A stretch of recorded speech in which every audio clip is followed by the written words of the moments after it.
Vote কিভাবে দিতে হবে এ বিষয়ে অনেক ভোটারের মনে প্রশ্ন থাকে। চলুন ধাপে ধাপে জেনে নেই একজন ভোটার ভোট কেন্দ্রে কী প্রক্রিয়ার মধ্য দিয়ে ভোট প্রদান করেন। ধাপ ১।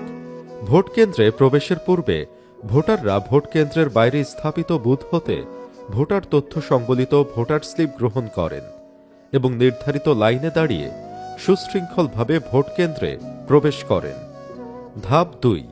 ভোট কক্ষে প্রবেশের পর প্রথম পোলিং অফিসার ভোটার স্লিপ গ্রহণ করেন এবং ভোটার তালিকায় ভোটারের নাম, বাবার নাম ও মায়ের নাম যাচাই করেন। যাচাই সম্পন্ন হলে ভোটার দ্বিতীয় পোলিং অফিসারের কাছে যান।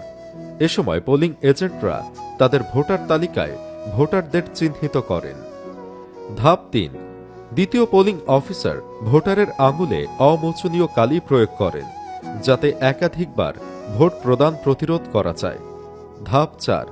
এরপর সহকারী প্রিসাইডিং অফিসার ভোটারের জন্য ব্যালটের মুড়িপত্রে ভোটার এলাকার নাম, ভোটার ক্রমিক নম্বর লিখে এবং মুড়িপত্রে অফিসিয়াল সিল এবং স্বাক্ষর প্রদান করে ব্যালটের উল্টা পাশে সিল ও অনুস্বাক্ষর দিয়ে ব্যালট পেপার ইস্যু করেন। ইস্যু করার পূর্বে ব্যালটটি লম্বালম্বিভাবে ভাঁজ করে ভোটার ব্যালট পেপার প্রদান করে।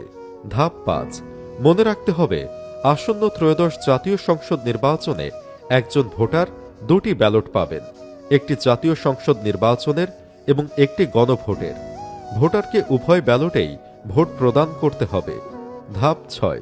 ব্যালট পেপার গ্রহণের পর ভোটার গোপন বুথে প্রবেশ করে ভোট প্রদান করেন। নির্ধারিত নিয়ম অনুসারে ব্যালট ভাঁজ করে বুথ থেকে বের হয়ে এসে সহকারী প্রিসাইডিং অফিসারকে মার্কিং সিল ফেরত দিয়ে ব্যালট বাক্সে দুটি ব্যালট ফেলবেন। আপনার একটি ভোটই গণতন্ত্রকে শক্তিশালী করে। নির্ধারিত দিনে ভোট কেন্দ্রে গিয়ে আপনার ভোটাধিকার প্রয়োগ করুন।